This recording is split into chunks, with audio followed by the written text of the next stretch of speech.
Hello guys, welcome to my channel. We're finally getting reruns in Zenless Zone Zero, so I guess this is the right time to talk about this topic. Specifically, are reruns worthwhile going for in Zenless Zone Zero? Because if you have played other Hoyoverse games like HSR, a lot of players will tell you to skip many rerun characters because they're just not as powerful as the latest newest stuff. And even in Genshin lately, the Natlan lineup is straight up much stronger than lots of old stuff in Genshin as well. But nevertheless, within this video we'll primarily focus on Zenless Zone Zero and what I think is gonna end up happening in the future, and which type of character reruns are probably going to be worthwhile and which ones not so much necessarily. In 1.5 we're getting Ellen Jo and Chingi rerun. I will also go quickly over them both, including V engines and some Mindscapes as well, I guess.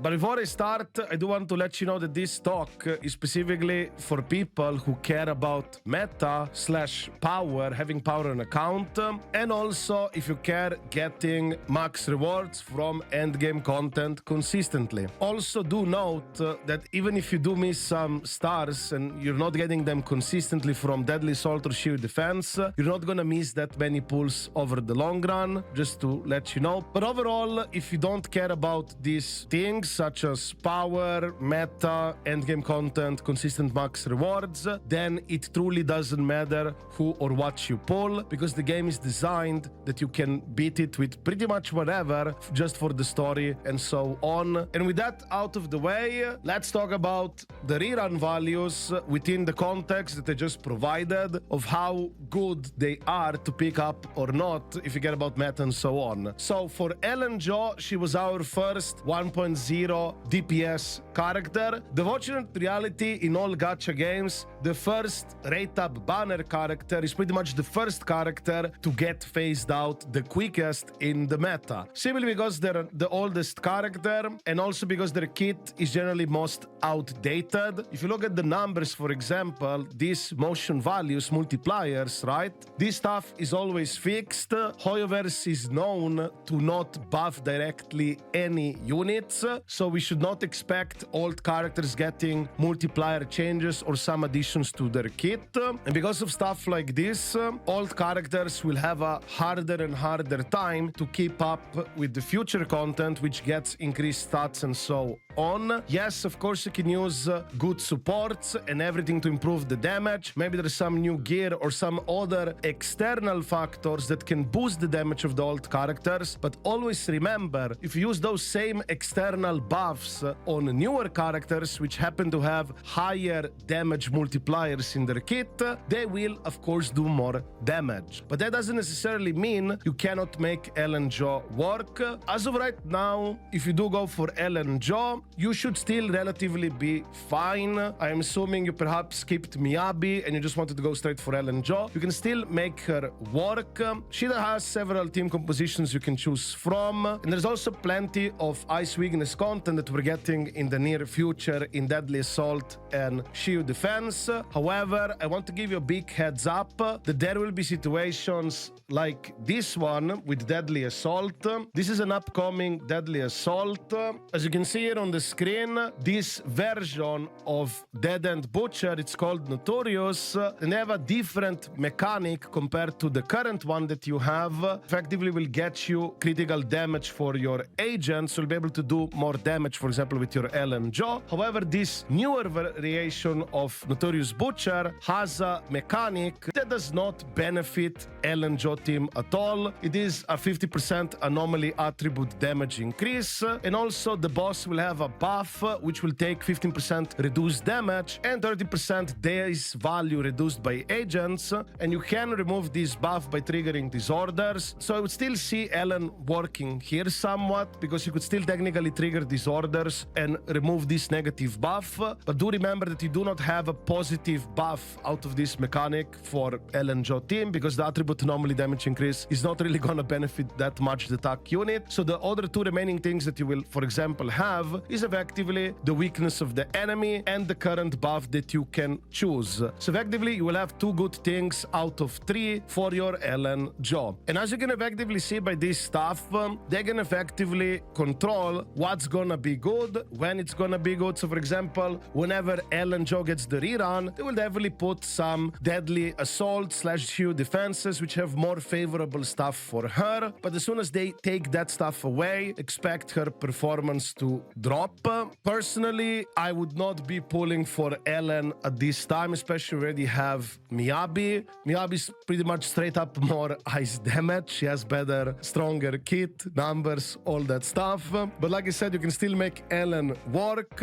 And let's say you already have Ellen and you're now more interested into going for her weapon. Is her weapon worthwhile, you might ask? Well, her weapon does provide a lot of critical rate. I believe you will have in total 44% critical rate, including from advanced stat and the passive. It also has a ice damage 25% damage boost increase. So this weapon effectively does make Ellen easier to build. But even if you do not go for this V engine, assuming you already have a lot of crit and all that stuff, you should be fine. But definitely this would improve her damage further. But personally, I would not recommend going for Ellen stuff, let alone pull the character. But if you truly like her a lot and I guess you want the hair to glow, I mean, feel free to do so. As for her Mindscape cinema, just no. I don't recommend it. Her Mindscapes are not that good.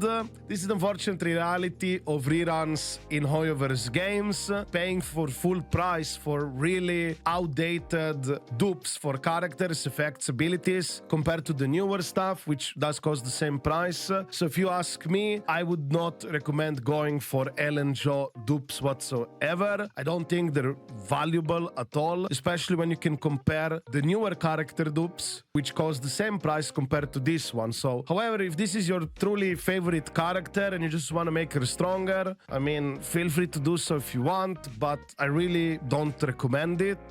Now let's talk about Chingi. On the other hand, Chingi, I would say, has a much better value as a rerun character. For starters, because all of us got a free Harumasa. So you can effectively play Harumasa with Chingi, and that's gonna be a pretty good team. Something like Harumasa, Chingi, Nicole. You will have a team to use it with Chingi. Effectively, everybody does. So even if you do not have Zuyuan on your account, you will get to use Chingi. She's an excellent stunner. She also provides a great stun damage multiplier increase.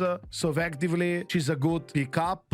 You can't really go wrong with this rerun, especially if you want to keep playing Harumasa, or perhaps you already have Zuyuan in your account, then she should be a fine option. However, I would not necessarily go for Chingi for some potential future upcoming attack characters, because we don't necessarily know how they will function. There are some rumors about Hugo Vlad being a nice attacker, but whether Chingi will work for him or not, who knows? So my advice would be, if you truly want her, it's because you do want to play it with Harumasa or Zuyuan. And I would not be surprised that Zuyuan might get a rerun in something like 1.6 patch. As for Chingi V engine, I would say it's a pretty good V engine. It does increase her own impact further, and it also provides a nice 20% damage boost for her entire team. So if you do want to strengthen your Harumasa or Zuyuan teams that already you have Chingi, for example, you can also go for this V engine and enhance those teams further. Personally, I think this is a pretty decent pickup,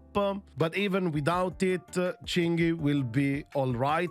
So if you don't have Chingi, I would recommend just to prioritize getting her if you do want to play with Harumasa and stuff. Already have Harumasa and stuff, I guess, then you could potentially consider this V engine. Regarding Mindscapes, she does have some decent Mindscape. I believe it's her Mindscape 2, which increases the damage multiplier further for the stun damage multiplier. Also, she will deal more days dealt to the target, so you'll be able to stun enemies even faster. But personally, I would not recommend going for this because it is very expensive, and at this point, with the way how the game is going, I would kinda more recommend going a horizontal approach, where you just pick up the characters, perhaps with their V engines, so you have more different teams to cover all those gimmicks, mechanics the Deadly Assault will give us. Do note that there is a possibility that Deadly Assaults might even have the same same bosses, exactly the same bosses, with different mechanics of terms of what buffs